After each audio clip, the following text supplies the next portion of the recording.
방송에서 제공하는 투자 정보는 투자 판단에 대한 조언입니다. 방송에서 제공하는 주식의 가치, 가격 상승 및 가격 하락에 대해서는 방송사에서 보장하지 않습니다. 이 시각 헤드라인 뉴스입니다. 채권과 달러 가격이 치솟고 금 가격은 반등세를 보이면서 글로벌 금융시장이 다시 뚜렷한 안전자산 선호를 보이고 있습니다. 코로나19 델타 변이 바이러스가 글로벌 경기 회복세에 발목을 잡으면서 투자 심리가 움츠려들고 있다는 진단입니다. 박종훈 SC제일은행 수석 이코노미스트가 우리나라가 가계 부채, 자산 가격 상승의 이유로 미국보다 먼저 금리를 인상할 것이라고 말했습니다.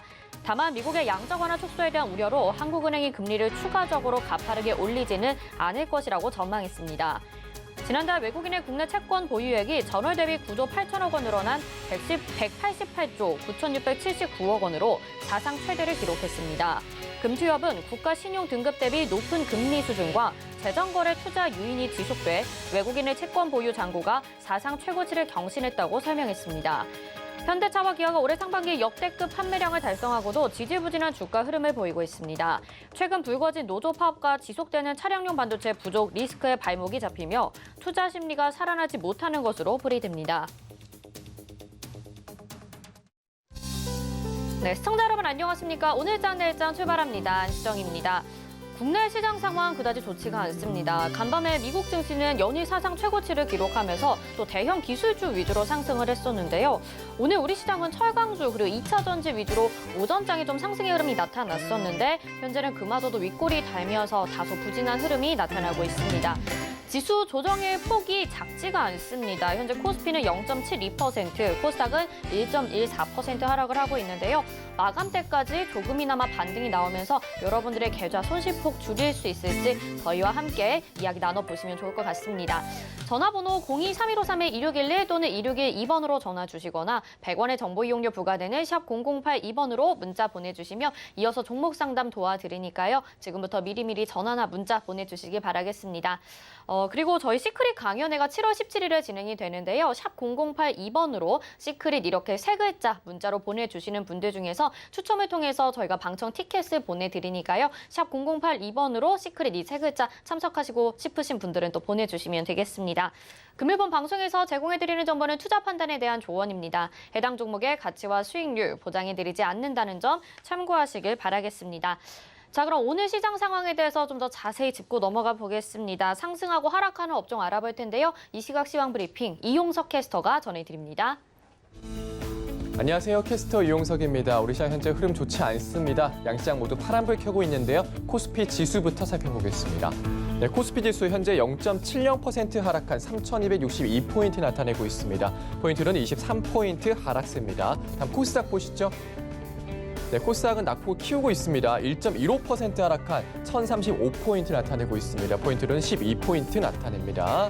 네, 다음 수급 보겠습니다. 먼저 코스피 수급입니다. 오늘 수급이 조금 들쭉날쭉합니다. 오전에는 기관의 수급이 들어왔었는데 현재는 635억 원, 그리고 외국인은 3,305억 원 매도세 나타내고 있고요. 개인이 3,725억 원 매수세 나타내고 있습니다. 다음 코스닥 수급입니다. 네, 역시 개인이 홀로 담고 있습니다. 3,592억 원 매수세 나타내고 있고요. 기관이 1,129억 원, 외국인이 2,306억 원 매도세 나타냅니다. 다음으로 특징적인 테마와 업종 살펴보겠습니다. 오늘 상승하는 업종 테마로는 창투사, 진단키트 관련주, 게임주가 있고요. 하락하는 업종 테마로는 우주항공 관련주, 제지주가 있습니다. 먼저 창투사부터 살펴보겠습니다. 네, 오늘 창투사 관련주도 모두 상승세 나타내고 있습니다. SBI 인베스트먼트가 현재 10.92% 상승한 1,980원에 거래되고 있는데요. 손정희 소프트뱅크 회장이 야놀자에 1조 185억 원의 투자를 결정했다는 소식에 상승세 나타내고 있습니다. 야놀자에 160억 원을 투자한 SBI 인베스트먼트도 큰 수혜를 볼 것으로 예상되면서 오늘 상승세 나타내고 있습니다. 또 대성창투 현재 8.89% 상승한 4,655원에 거래되고 있습니다. 최재형 전 감사원장 관련주로도 엮이고 있는데요. 어제 최 전 원장이 정치 참여를 선언한 영향으로 풀이되고 있습니다. 또 아주아이비 투자가 1%의 강세, 우리기술투자까지 1%의 강세 나타내고 있습니다. 다음 진단키트 관련주도 살펴보겠습니다. 코로나19 신규 확진자가 오늘 1,200명대로 나왔습니다. 확산세는 무섭지만 주가는 상향으로 가는 진단키트 관련주입니다. 현재 시젠이 1.22% 상승한 9만 900원에 거래되고 있고요. 랩지노믹스 19.21% 상승한 3만 1,650원 나타내고 있습니다. 2분기 진단키트 수출 물량이 역대 최대 소식에 강세 나타내고 있고요. 바이오니아 신약 개발 자회사가 개발한 코로나19 등의 치료제 후보 물질의 안정성과 효능을 확인했다고 밝히면서 상승세 나타내고 있습니다. 바이오니아 현재 13.12% 상승한 34,050원에 거래되고 있고요. 수센트까지 9%의 강세 나타내고 있습니다. 이어서 게임주 살펴보겠습니다. 네, 게임주 오늘 상승세 보이고 있습니다. 카카오 게임즈가 현재 6.62% 상승한 8만 500원에 거래되고 있는데요. 신작 오딘이 매출 순위 1위에 올라선 이후 실적 개선 기대감이 커지면서 상승세 나타내고 있습니다. 펄어비스가 1%의 강세, 네오위즈가 3.34% 올려 세우면서 27,850원 나타내고 있고요. 조이시티 7%의 강세 나타내면서 현재가 12,650원 나타내고 있습니다. 다음 하락하는 업종 테마 살펴보겠습니다. 오늘 우주항공 관련주도 하락세 나타내고 있습니다. 우주 여행에 대한 기대감에 최근 올랐던 우주항공 관련주인데요. 오늘은 조정받고 있습니다. 하나 에어로스페이스가 5.50% 하락한 51,500원에 거래되고 있고요. 인텔리안테크 5% 약세, 캔코아 에어로스페이스 낙폭이 큽니다. 13.23% 빠지면서 현재가 18,700원에 거래되고 있습니다. 세원이엔시 4%, 퍼스텍까지 5% 약세 나타내고 있습니다. 다음 제지주 살펴보겠습니다. 네, 제지주들 코로나19 확산에 따른 택배 물량 증가 기대감에 어제 많이 올랐었는데요. 오늘은 조정받고 있습니다. 한창제지가 4.28% 하락한 2,685원, 무림페이퍼가 6% 약세 나타내고 있습니다. 3,415원에 거래되고 있고요. 신풍제지 4%, 한국수출포장 4%, 무림 SP까지 현재 4%의 약세 나타내고 있습니다. 그리고 오늘 셀로메드 살펴보시죠. 바이오 기업 셀로메드가 이제 상한가를 기록을 하고 있습니다. 코스닥에 상장한 백신 개발업체 아이진과 코로나19 mRNA 백신 연구개발 사업화 공동 협력에 나서기로 하면서 주가가 자극을 받는 것으로 보입니다. 셀로메드 현재 29.65% 상승한 11,150원의 상한가 기록하고 있습니다. 지금까지 시황과 특징적인 업종 테마 살펴봤습니다. 네, 오늘 시장 알아봤습니다. 오늘 역시 코로나19 확산 우려의 진단키트주들 좀 상승을 하고 있고 특히 게임주의 강세 요즘 들어서 보이고 있는데 카카오 게임즈가 이제 코스닥 시가 상위 종목 2위에 이름을 올리면서 셀트리온 제약을 또 제쳤습니다. 이 시각 시황 브리핑 전해드렸고요. 그다음에 이 시각 객장 상황 연결해서 좀 더 자세히 알아보도록 하겠습니다. 유한타증권 메가센터 분당점 백인범 과장 전화 연결돼 있습니다. 안녕하십니까? 네, 안녕하십니까? 네, 요즘 들어 수급 방향 찾기가 좀 어려운 것 같은데요. 오늘 객장 상황 먼저 들어볼까요? 네, 오늘 수급 주체들의 이런 상황도 오전과 오후 대비 좀 뒤바뀌는 등 수급적으로도 좀 변동성이 좀 있는 모습이다라는 점 보시면 좋을 것 같고요. 외국인은 오늘 양시장 모두 매도세 그리고 선물 시장에서 오전 장 초반부터 매도세를 좀 쏟아내고 있는 모습입니다. 외국인은 오늘 코스피 시장에서 삼성전자, 포스코 케미칼 등에 대한 매수세가 또 오후 들어서는 카카오, SKI 테크놀로지 등에 대한 매수세가 특징적인 모습이었고요. 코스닥 시장 같은 경우에도 이제 신흥 SEC, KG ETS, LNF, 또 오후 들어서도 SM, 알테오젠 등에 대한 매수세가 특징적인 모습이었습니다. 기관도 오늘 양시장 모두 매도세로 돌아선 모습입니다. 코스피 시장에서 삼성 SDI, 삼성 바이오로직스, LG전자, 그리고 또 역시나 오후 들어서 SKI 테크놀로지에 대한 매수세가 특징적인 모습이었고요. 코스닥 시장 같은 경우에 알서포트, 첨보, 인탑스, 또 오후 들어서 카카오 게임즈, 바이오니아, 덕산, 네오룩스 등에 대한 매수세가 특징적인 모습이었다 볼 수 있겠습니다. 네, 순환매가 굉장히 좀 빠르게 일어나면서 하루 만에도 이렇게 수급 상황이 좀 바뀌는 상황 말씀을 해주셨습니다. 오늘도 어제에 이어서 코로나19 신규 확진자 수가 1,200명을 넘었습니다. 우리 시장 그래서 좀 어두운 분위기인 것 같기도 한데요. 오늘 시장 한마디 어떻게 정리해 볼 수 있을까요? 네, 오늘장 한마디 투자 심리 약화에 따른 매도 우위에 좀 시장으로 정해봤습니다. 이 코로나 확진과 더불어서 이 미국의 ISM 제조업 지수와 이 서비스업 지수가 동반 하락한 여파 역시도 이런 경기도나 우려감에 이런 우리나라 시장에도 좀 영향을 미치고 있는 모습인데요. 시장의 조정 요인으로 작용했던 미 국채 금리 오히려 1.3%대에서 고착화되는 상황이지만 이러한 모습 등이 오히려 경기도나 우려감을 오히려 유발시키면서 우리 시장에도 영향을 주고 있는 모습입니다.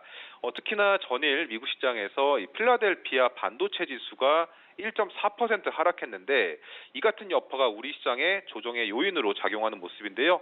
잘 아시다시피 우리 시장에서 비중이 큰 반도체 업종에 대해서 투자자들의 투자 심리가 약화가 되고 있는 점, 또 이는 전일 이 삼성전자의 양호한 실적 발표에도 불구하고 주가는 좀 약세를 보인 점 등에서 시장의 반응을 좀 유추해 볼 수 있겠습니다.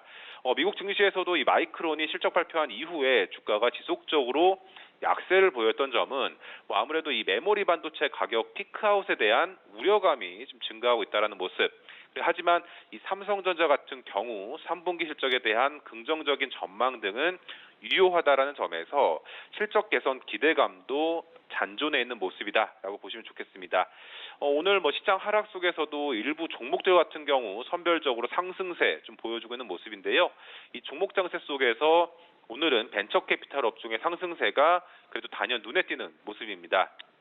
이 가장 큰 요인, 일본 소프트뱅크의 손정희 회장이 이끄는 이 비전 펀드가 국내 숙박 레저 플랫폼 업체인 야놀자에 1조 185억 원의 투자를 확정했다라는 소식이 전해진 점이 가장 큰 상승 요인으로 꼽혀지고 있는데요.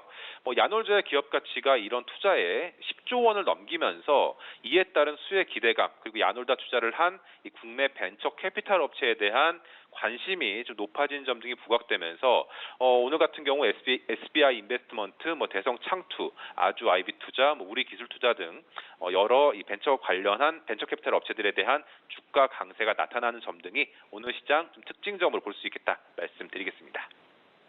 네, 특징적으로 반도체 업종에 대한 투자 심리가 약화된 부분 말씀을 해주셨고요. 또 야놀자 투자 부분에 대해서 오늘 창투사들의 상승세 말씀을 해주셨습니다. 오늘 말씀 여기까지 듣겠습니다. 고맙습니다.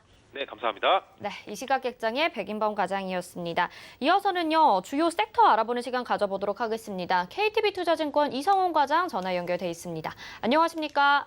네, 안녕하십니까? 네, 이제 제약바이오 업종에 대해서 좀 이야기를 나눠보려고 하는데요. 그동안에 제약바이오 너무 많이 쉬어갔었는데 이 델타 변이 바이러스 확산으로 인해서 다시 한번 또 진단키트주 그리고 mRNA 백신 관련한 종목들은 좀 상승하는 반면에 여전히 다른 제약바이오 종목들은 하락하는 흐름이 나타나고 있는 것 같습니다.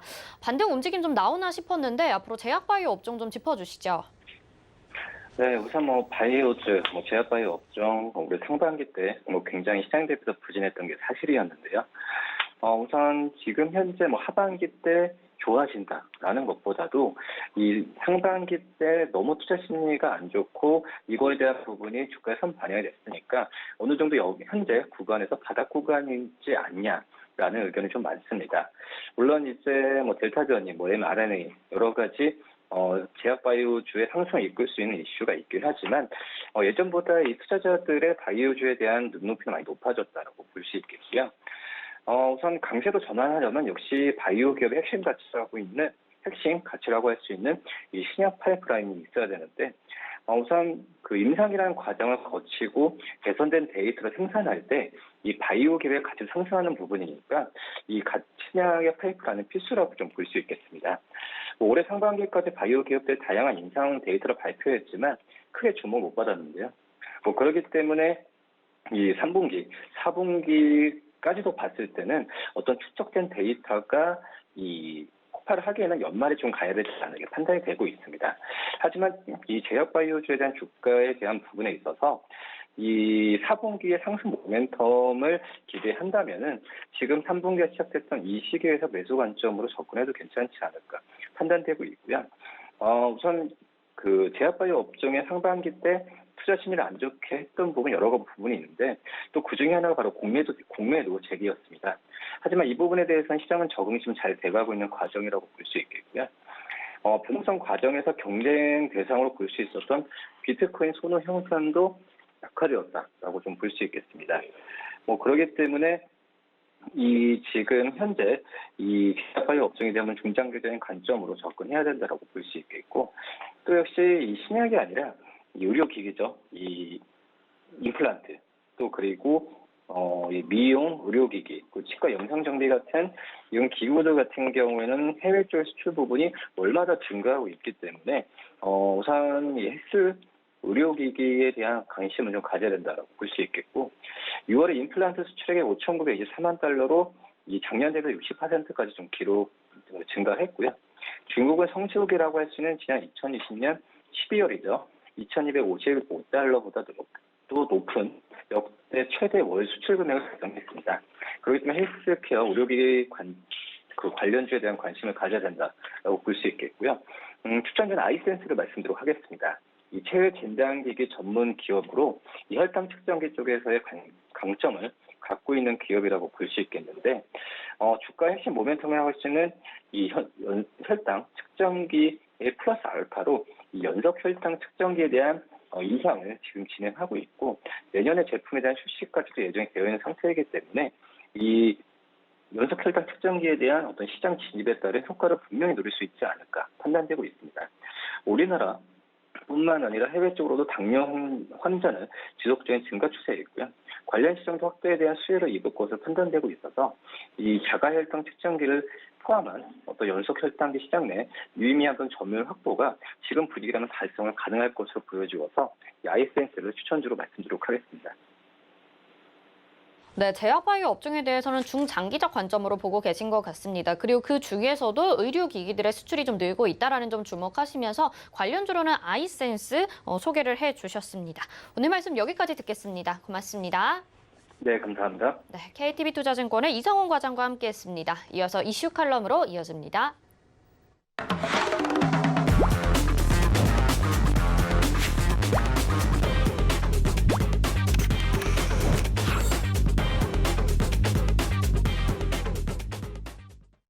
네, 시장의 핵심 이슈 짚어보는 이슈 칼럼 시간입니다. 오늘은 미중산업경제연구소의 조용찬 소장과 함께합니다. 안녕하십니까?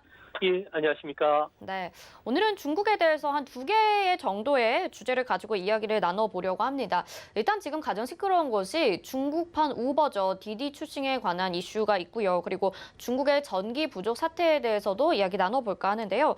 일단 디디 출싱이 지난달 30일에 뉴욕 증시에 상장하면서 기업 공개로 44억 달러라는 자금을 조달을 받았습니다. 그만큼 좀 인정을 받았다라고 볼 수 있는데 중국 정부 입장에서는 이 정보가 미국으로 유출될 가능성이 있다고 하면서 지금 제재를 걸고 있잖아요. 이 내용 좀 더 자세히 들어볼 수 있을까요?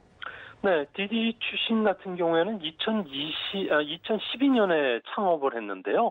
온라인 배차뿐만 아니라 자가용 임대 그리고 금융 서비스를 제공하는 회사입니다. 15개국의 서비스를 제공하는데요. 중국에서만 회원수가 3억 7,700만 명, 전 세계적으로도 4억 5천만 명에 이릅니다. 이러다 보니까 회원들이 갖고 있는 운행 기록이라든지 위치 정보 같은 경우에는 빅데이터를 구성할 수 있는 요소가 된다는 거죠. 이 때문에 중국 사이버 규제 기관들 같은 경우에는 디디 출싱이 불법 행위가 확인됐다면서 지금 45일간의 조사 과정에 들어갔는데요. 이 조사를 통해서 중국 전역의 교통과 관련된 정보가 안전하게 저장이 되어 있는지, 또 미국의 상장을 대가로 빅데이터를 넘겼는지, 또 사이버 공격 위험으로부터 안전한지를 조사한다고 합니다. 이 때문에 이런 조사과 관련해서 붉은 주식들 같은 경우에는 최근 들어와서 계속 하락세를 면치 못하는 그런 모습입니다. 네, 이 디디 출싱 사건의 사태를 좀 살펴보니까 중국 내에서 사업을 한다는 건 참 쉽지가 않아 보입니다. 그런데 디디 출싱 외에도 또 다른 기업들에 대한 규제도 이뤄질 것으로 예상하는데요. 당국이 어떤 기업들을 주로 조사를 하게 되나요? 네, 공교롭게도 지금 조사에 들어간 기업들은 미국에 상장되어 있는 기업들입니다. 디디 출신 외에도 화물트럭 공유 기업인 원만만, 그리고 허처방, 그리고 구직앱 사이트인 보스트핀 같은 경우가 해당이 되는데요. 아무래도 중국과 미국 간의 금융 시장의 디커플링을 위해서 이런 작업을 들어간 것은 아닌가 보여지는데요. 가장 중요한 게 중국이 이거와 관련된 조사의 근거로 내민 게 6월 달에 발효가 된 데이터 안전법입니다. 이 법은 국가 경쟁력에 결정적인 영향을 줄 수 있는 빅데이터가 해외로 유출되는 것을 막기 위해서인데요.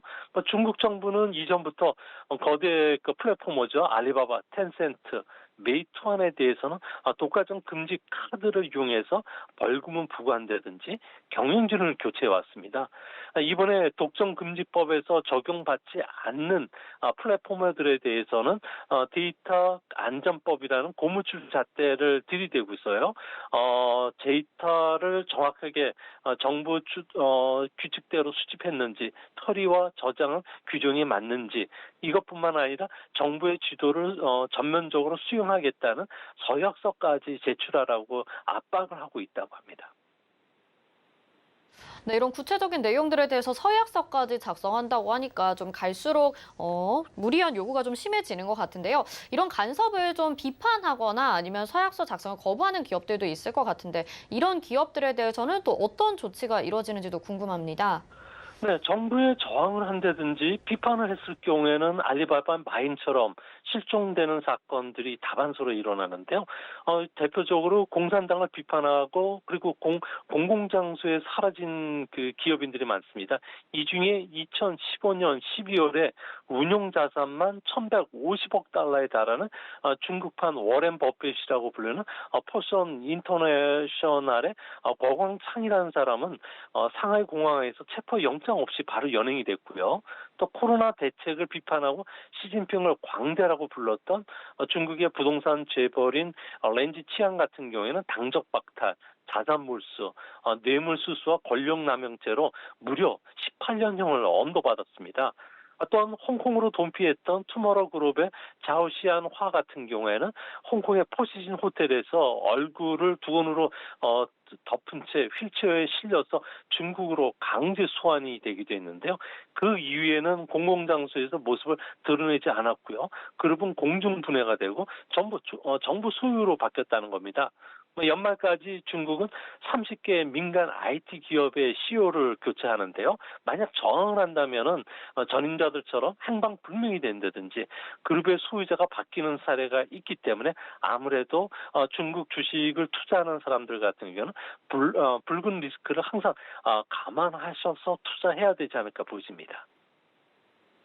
네, 정말 이런 조치들이 지금 시대에는 일어나기 어려운 일이라고 생각이 들고 좀 믿기 어려운 이야기인 것 같다라는 생각이 듭니다. 이렇게 반인권적인 행위라는 중국의 속내에 대해서 좀 더 자세히 설명을 해주신다면요. 네, 규제를 하려는 그 속내는 아무래도 민간 기업에 대한 통제를 강화해서 대량의 개인 데이터들을 시진핑이라든지 당이 가져가겠다는 거죠. 중국 같은 경우에는 내년 2월 달 디지털 위안화를 정식 법정 통화로 발행을 하게 됩니다. 이제 전자상거래상의 경제 활동을 전방위적으로 감시하는 데 넘어서 일상생활의 돈의 흐름까지도 모두 추적할 수 있게 됐는데요. 또 여기에 디디 추싱이라든지 메이투안, 바이두 쪽에서 모은 소소한 데이터까지 모아진다면은 지금 현재 휴대폰을 통한 위치 추적, 그리고 안면 인식 카메라를 통한 국민 일상 행동까지 관찰할 수 있는 완벽한 빅브라더 사회로 갈 수 있다는 겁니다. 이런 축적된 빅데이터들이 진화된 AI와 같이 접목이 된다면 시진핑 국가주석이 추구하는 중국의 눈의 가시와 같은 반정부 세력이 누군지, 불순분자가 누군지 가려낼 수가 있고요. 불온한 사상까지도 차단시킬 수 있기 때문에 반대자들에 대해서는 아무래도 은행 대출이나 구직활동, 여행상의 불이익을 줄 가능성이 크다는 겁니다. 이 때문에 앞으로 중국 같은 경우에는 내년 2월 이후부터는 행복한 감시 사회로 진입할 가능성이 높아 보입니다.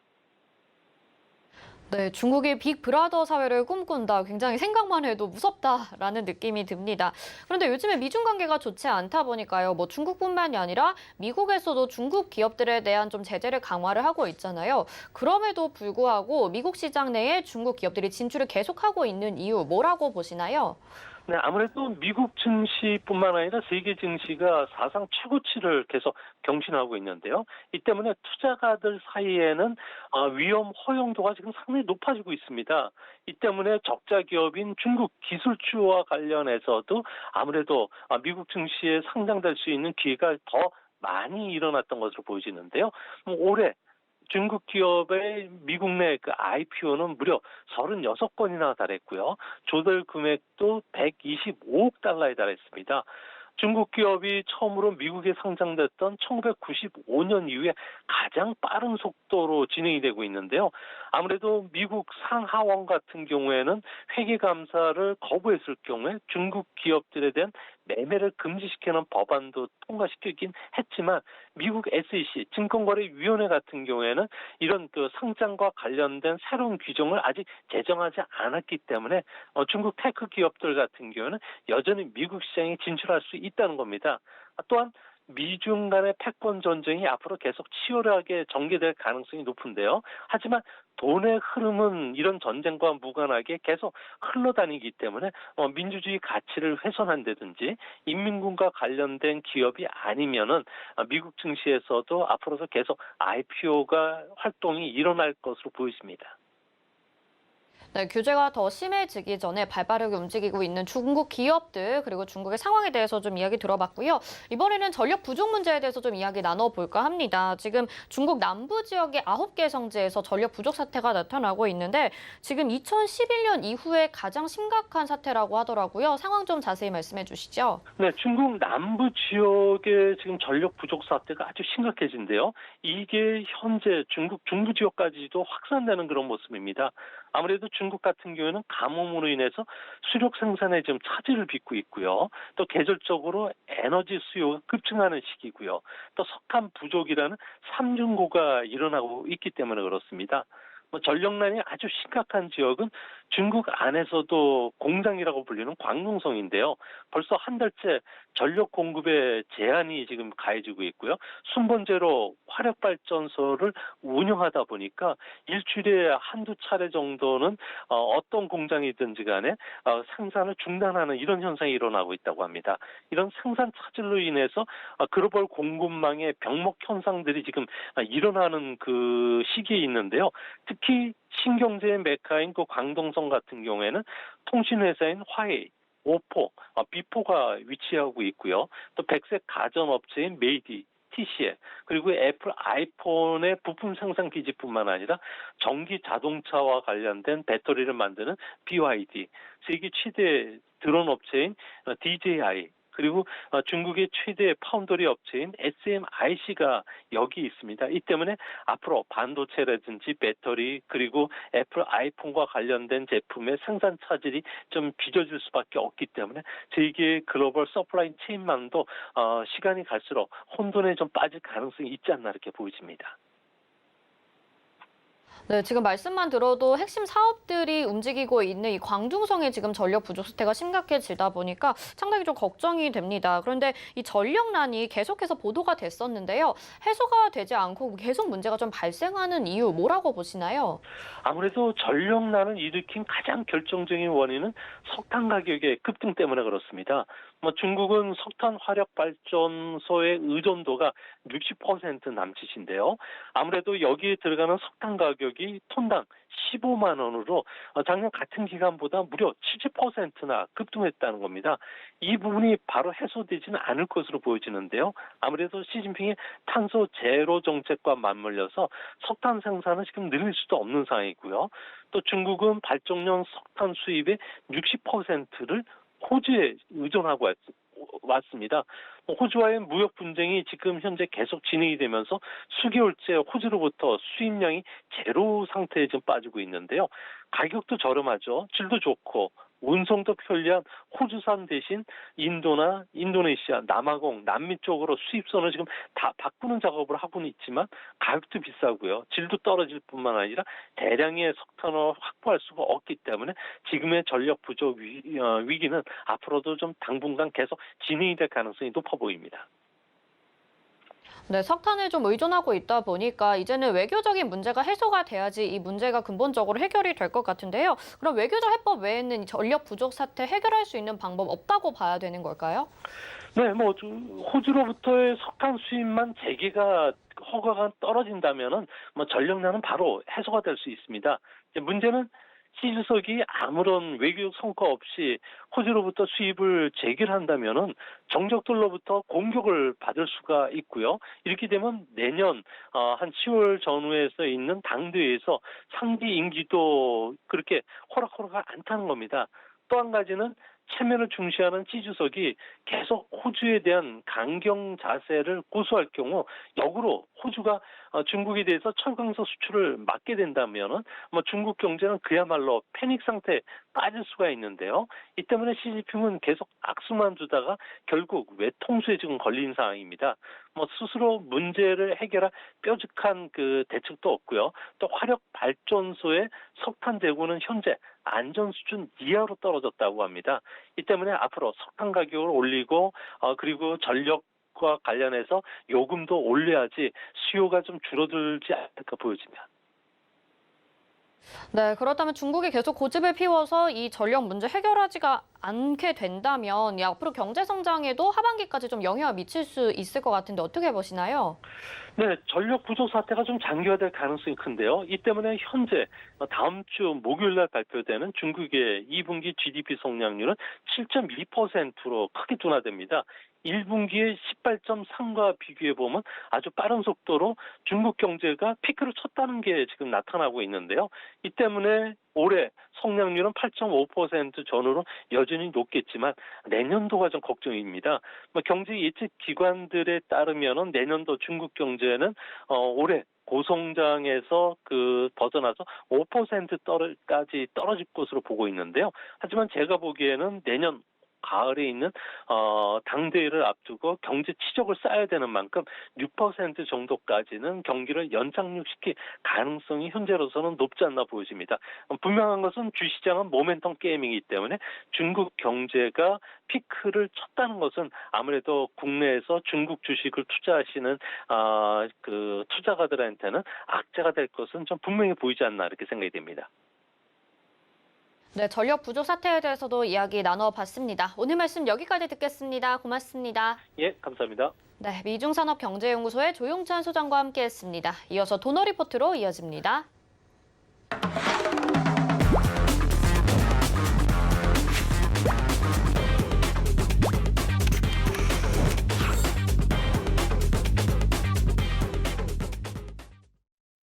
네, 돈 걱정 없는 포트폴리오 만들어드리는 시간입니다. 도너 리포트, 오늘은 샘플러스 이주연 전문위원과 함께합니다. 어서 오세요. 네, 안녕하세요. 네, 누적 수익률 먼저 확인해 보겠습니다. 네, 도너 리포트 작년 7월 8일부터 시작해서 오늘로 꼭 1년이 되는 날입니다. 누적 수익률 491.5% 기록하고 있고요. 덱스터 포트 제외되면서 15.9%, 네이버가 17%, SNK가 15%, 샘래프디는 8.4%로 목표가 달성했었습니다.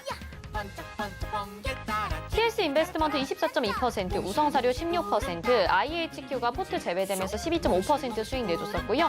보성파워텍, M게임 각각 12%, 10% 수익 내줬습니다.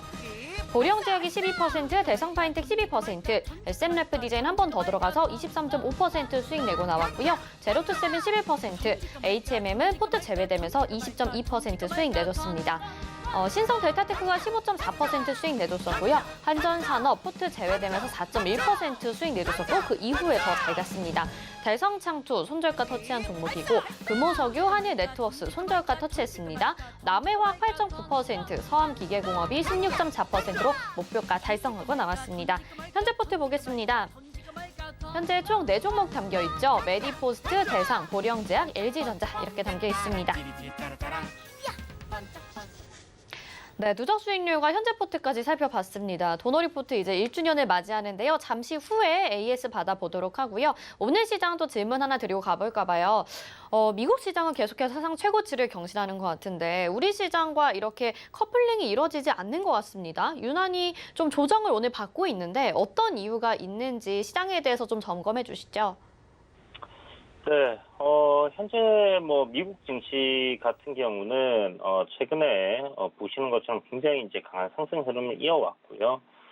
국내 증시도 사실 지금 오늘 같은 경우는 좀 조정을 크게 받고 있는 부분이지만 6월달 들어서 나스닥의 랠리 그리고 국내 증시 코스닥의 6월달 들어서의 랠리를 생각한다면 딱히 우리나라 증시가 그동안 미 증시가 상승을 했는데 왜 못 올랐나 하고 얘기하기는 조금 어려울 것 같아요. 충분히 국내 증시가 더 많이 상승을 했다라고 볼 수 있는 부분이고요.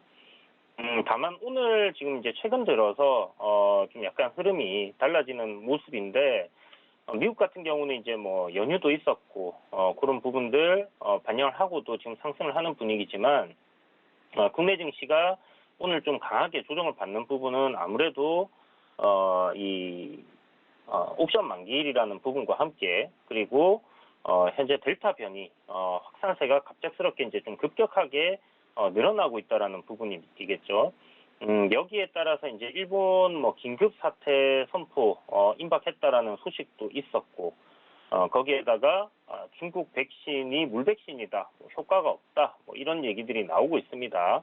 그래서 이제 중국에서 백신 지원을 받아서 어떤 국가들에서 지금 효력이 별로 좋지 않다라는 이야기들이 나오면서 지금 뭐 그런 부분들도 좀 문제가 되는 부분이고 중국 시장이 오늘 또 급락하는 부분들이 아무래도 좀 그런 영향을 크게 미치고 있는 게 아닌가라는 생각이 들어요. 그래서 지금 델타 변이 유럽 그리고 뭐 북미, 남미 할 거 없이 지금 전 세계적으로 퍼지고 있는 상황인데 특히 이제 미국이라든지 이런 국가들 같은 경우는 이제 백신 접종이 좀 많이 이루어진 상황이란 말이에요. 그런 부분에서 이제 우리나라 같은 경우는 여전히 지금 한 29% 정도 백신 접종이 이루어진 부분이고 그것도 이제 1차이기 때문에 아직 갈 길이 많이 멀었다라는 부분에서 현재 상승 추이를 봤을 때는 뭐 주말에 그 검사 받는 수가 줄어들면서 좀 소강을 보일 수는 있겠지만 결국 주말 지나고 나서 1,500명대 그리고 2,000명대까지 폭발적으로 좀 증가할 수 있는 그런 상황이다라고 봐야 될 것 같습니다. 700명대, 800명대에서 갑작스럽게 지금 1,200명대로 늘어난 부분이잖아요. 이 통계적인 부분을 우리가 국가에서 뭐 조작을 하지 않는다. 그리고 신뢰를 할 수 있는 그런 확진자 수다라고 이야기를 할 수 있다고 하면 지금 현재 급격하게 확진자 수들이 폭증을 하고 있다라는 것을 알 수가 있는 부분이고요. 그렇다면 주말 지나고 다음 주쯤에는 일 확진자 수가 2,000명을 넘어서는 그런 시점까지 올 가능성이 상당히 높다라는 부분이고 이 확진자 수는 지속해서 늘어날 가능성이 높습니다. 물론 이제 지금 거리두기를 강화한다라는 이야기도 나오고 있고 한 부분들은 있지만 실질적으로 지금 이제 검사해서 나오고 있는 사람들 같은 경우는 증상이 나타나고 이렇게 선별진료소라든지 이런 곳에 간 분들 같은 경우는 감염된 지 한 일주일이 지났단 말이죠. 그러면 그 사이에 접촉한 사람들 그리고 지금 뭐 알 수 없는 무증상자들까지 생각을 한다고 하면 앞으로 이 코로나19 변이 바이러스를 어떻게 통제하느냐에 따라서 증시가 좀 더 출렁거릴 가능성은 높지 않겠나라고 생각을 해봐야 될 것 같습니다. 그런데 일단 뭐 오늘 옵션 만기이기 때문에요. 이 옵션 만기를 어떻게 지나고 나서 시장 흐름이 또 달라지는가 여부를 봐야 될 것 같고 오늘 보시는 것처럼 코스닥 같은 경우는 전 고점이라고 할 수 있는 구간 지금 이탈을 하고 추세대 하단까지 이제 밟았거든요. 그렇기 때문에 개인들 매수세 굉장히 강하게 들어오면서 저점 매수를 또 해줬습니다. 이 추세 라인을 이탈하지 않는 선에서 뭐 반등이 또 나올 수 있는 부분이니까요. 너무 크게 걱정을 하실 필요는 없다라는 생각이 듭니다. 뭐 그동안 잘 올라왔기 때문에 또 한 차례 정도 조정을 받고 가는 그런 흐름이다라고 여전히 생각을 하고 있고 좀 전에 말씀드렸던 그런 우려감들이 시장에 이제 공존을 하고 있는 부분들이 있다라는 것 정도만 알아두시고요. 지금 코스피도 오늘까지는 저는 괜찮다라고 생각을 하고 있어요. 물론 내일 들어서 이 추세 라인을 깨고 내리게 되면 방향에 대한 전환을 좀 할 생각을 가지고 있는데요. 어찌됐든 지레 겁을 먹을 필요는 없다. 오늘까지도 저는 저점 매수를 지속적으로 해가야 되는 그런 시점이다라고 생각을 하고 있고 3월부터 만들어진 이 추세 라인 지금까지는 깨진 적이 없었습니다. 보시는 것처럼 굉장히 신뢰가 높은 그런 추세 라인이라고 할 수 있는 부분인데 이 추세 라인을 이탈하게 되고 지수가 단기적으로 조정을 좀 더 하게 된다. 그렇게 될 때는 지금까지 상승 추세에 따른 저점 매수 관점에서의 조정이 이루어진다고 저는 개인적으로 이제 그렇게 좀 기준을 잡고 있어요. 그래서 이런 부분들 여러분들도 참고하셔도 좋을 것 같고요. 뭐 시장은 어디까지나 중장기적인 관점에서는 금리 인상적인 부분이 나오지 않는다면 조정 이후에 다시 상승을 할 겁니다. 그래서 장기적인 관점을 가지고 가시는 분들께서는 크게 뭐 흔들리실 필요는 없을 것 같다. 그냥 포트에 대한 비중 조절만 현금으로 좀 늘렸다, 주식을 비중을 좀 늘렸다 한 요 정도만 하시면 될 것 같고요. 뭐 그런 게 아니다 하시는 분들, 단기 트레이딩을 하시는 분들도 이런 부분에 대한 부분은 시장을 피해갈 수 있는 건 없어요. 테마주를 하든 단기주를 하든 뭘 하든 간에 자기가 이제 단타나 뭐 이런 식으로 오버나이트 아예 하지 않는 사람이라면 몰라도 그렇지 않다라면 영향을 받을 수밖에 없는 부분이기 때문에 지금은 일단 추세 하단 자리에서 지지를 해주고 있다라는 부분을 좀 생각을 해주시고요. 내일 시가부터 상승하든 어찌됐든 이 추세 라인을 뭐 지켜주는 선에서의 양봉이 만들어진다. 그래서 다시 한번 20선을 돌파해주는 그런 그림으로 올라온다고 하면 시장은 괜찮을 거라고 생각을 하고요. 그러지 못하고 추세를 이탈하는 흐름이 만들어진다고 했을 때는 추가적으로 조정이 조금 더 깊게 나올 수 있다는 부분 생각해 주셔야 될 것 같아요. 보시면 한 5월 초부터 해가지고 지금 최근 고점까지 상승폭 나온 곳에 한 중심 가격대가 3,200포인트거든요. 3,205포인트, 3,200포인트 정도가 되는데 이 정도까지는 뭐 조정의 폭을 열어놓고 좀 생각을 해야 될 것 같고요. 현재 뭐 주봉이라든지 뭐 주봉은 이제 조정을 좀 받을 수 있는 그런 그림인 것 같고 월봉을 보시면 뭐 정말 8개월간 양봉이 8개 나오면서 이 정도로 상승했던 적이 역사상 단 한 번도 없었습니다. 그렇기 때문에 7월 조정이 나온다고 하더라도 뭐 딱히 이상할 건 없을 것 같고요. 보시는 것처럼 이제 작년에도 여름쯤 해서 한 8월부터 해서 시장이 좀 좋지 않았던 그런 흐름들이 나왔었죠. 올해도 비슷하게 좀 나올 가능성은 열어놓고 보자 이렇게 말씀드려야 될 것 같고요. 항상 시장은 어떤 일이 일어날지 알 수 없다라고 말씀드렸습니다. 거기에 따른 대비를 한다 생각하시고 현금 비중을 30에서 40% 정도는 꼭 가지고 계시는 게 어떤 시장이 오든 여러분들께 대응을 하기 편한 다양한 옵션을 줄 수 있는 부분이고 급락장이 온다면 기회장이 될 것이라 이런 이야기들을 계속해 드렸습니다. 그렇기 때문에 그런 부분에 대한 대비를 좀 가지고 계시면 괜찮으실 거다라는 생각이 드니까 뭐 여전히 뭐 좀 조심은 해야 되겠지만 아직까지는 보시는 것처럼 추세 하단입니다. 그래서 여기서는 여러분들이 매수를 해야 되는 구간이다라고 생각을 하고 있고요. 이후에 반등이 나와준다 하면 좀 강한 시세를 누릴 수 있을 것이고 그러지 못하고 하락을 한다면 짧은 손절이 되는 그런 구간이다라고 생각을 해두시고 시장을 지켜보시면 좋을 것 같습니다. 네, 시장은 여전히 괜찮다라고 말씀해 주셨고 오늘 옵션 만기이라 좀 조정이 나오지만 그래도 내일까지 좀 살펴보면서 현금을 일단 좀 잘 챙겨 놓자라고 조언을 해 주셨습니다. 자, 그러면 현재 포트에 대한 AS도 받아봐야 될 것 같은데요. 오늘이 도너 리포트 딱 1주년 되는 날이잖아요. 좀 소감 어차피 내일 또 특집 방송에서 말씀을 해 주시겠지만 간단하게 한 말씀 해주시고 현재 포트 AS 도와주시면 좋겠습니다. 네. 사실 현실감이 크게 들잖아요. 이제 정말 1년이 벌써 이렇게 지나갔나 하는 생각 정도가 들고요. 그리고 지금 또 1주년이라고 하는 시점에 시장이 썩 좋지 않아서 좀 마음이 무겁고 시장 좋지 않지만 또 도너 리포트가 좋았다면 그러지 않았을 테지만 뭐 지금 도너 리포트에 있는 종목들도 조정을 받고 있는 상황이라서 조금 심적인 부담감은 드는 1주년이 된 것 같습니다.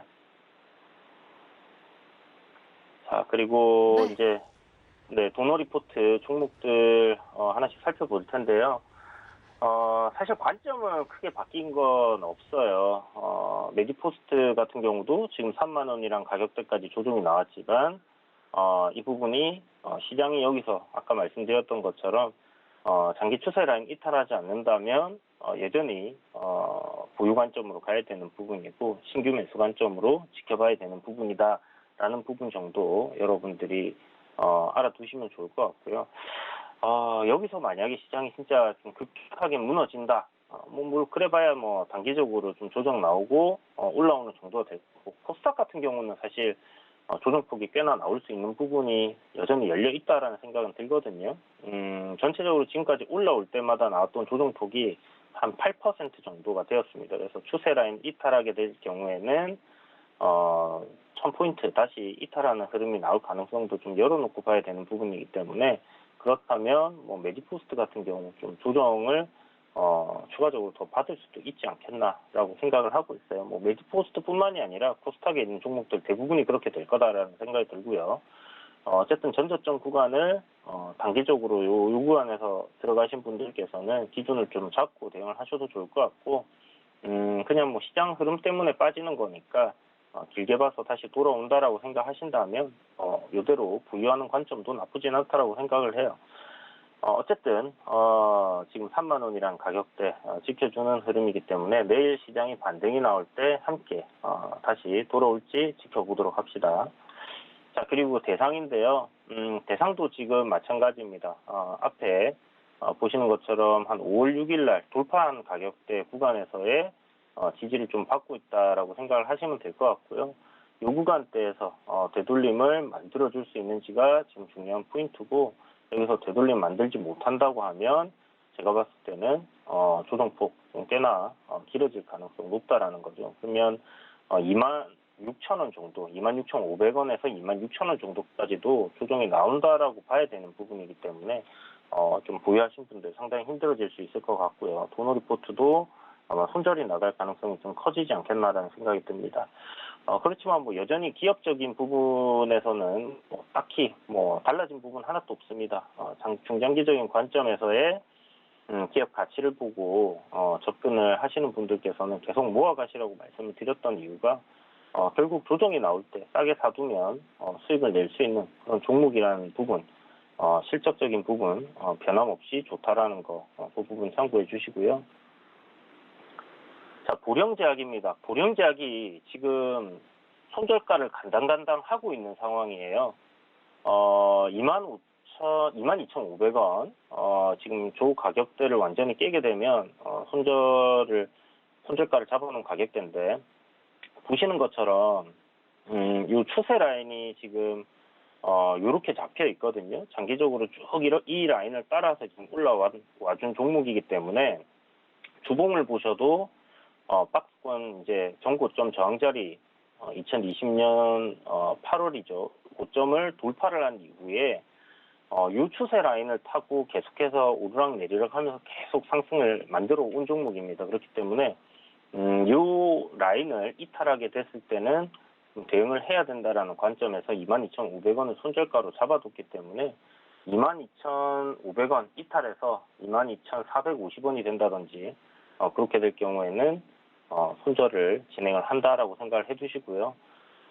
기업적인 부분 전혀 문제 없고 지금 자회사 두 곳 IPO가 예정되어 있다라는 그런 모멘텀도 살아 있습니다. 그리고 그 백신 CMO라는 부분도 여전히 모멘텀으로 지금 작용을 하고 있는 부분인데, 그럼에도 불구하고 주가가 추세 라인을 이탈한다라고 하면 거기에 따른 대응으로 일단 정리를 하고 추후 지금 현재 뭐 유무상증자도 예정이 되어 있는 부분이기 때문에 고이슈 때 만약에 밀린다고 했을 때는 뭐 짧게 한 5% 정도 손절이 될 거예요. 그러면 정리를 한 이후에 다시 무상증자 이후 접근을 하자, 이렇게 볼 수 있을 것 같습니다. 그래서 계속적으로 자회사 IPO가 남아있는 부분이기 때문에 관심권에 두시고 보시되, 일단 기술적인 관점에서 손절을 짧게 하고 만약 손절 라인 이탈하게 되면요, 이탈하게 되면 손절을 하고 다시 저점 구간에서의 분할 매수를 다시 이어가 보자, 이렇게 말씀드려야 될 것 같습니다.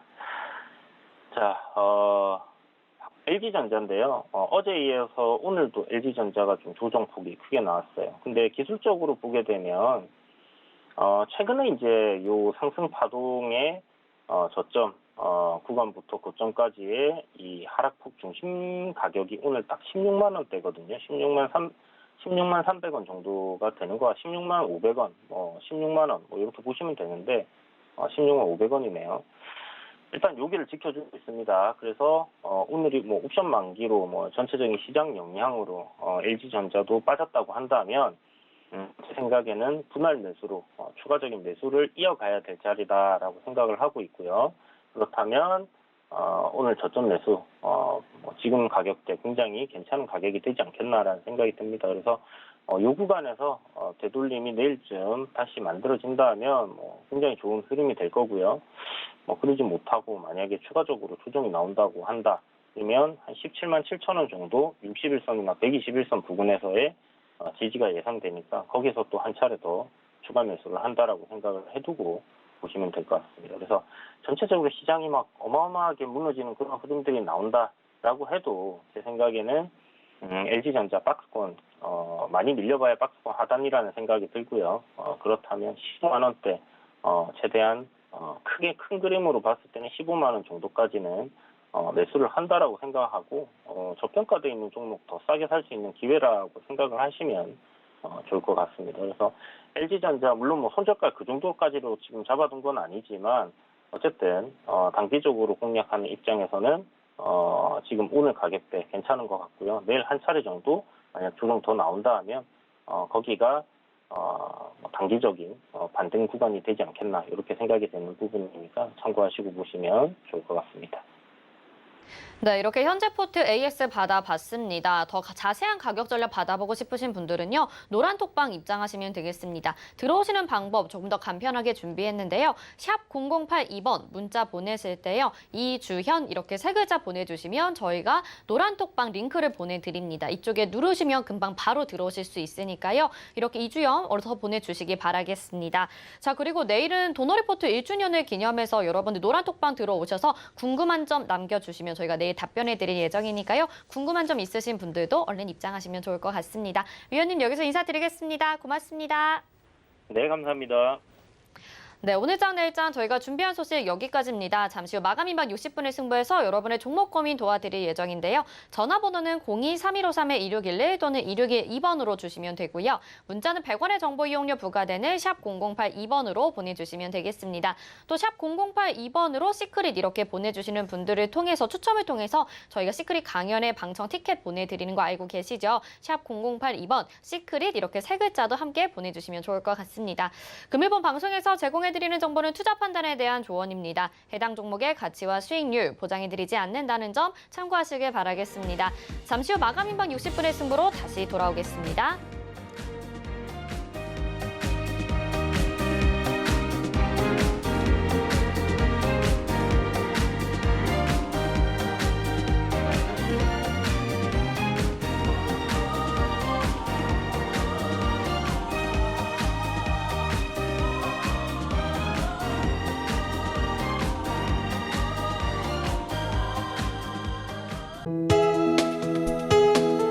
본 방송에서 제공하는 투자 정보는 투자 판단에 대한 조언입니다. 방송에서 제공하는 주식의 가치, 가격 상승 및 가격 하락에 대해서는 방송사에서 보장하지 않습니다.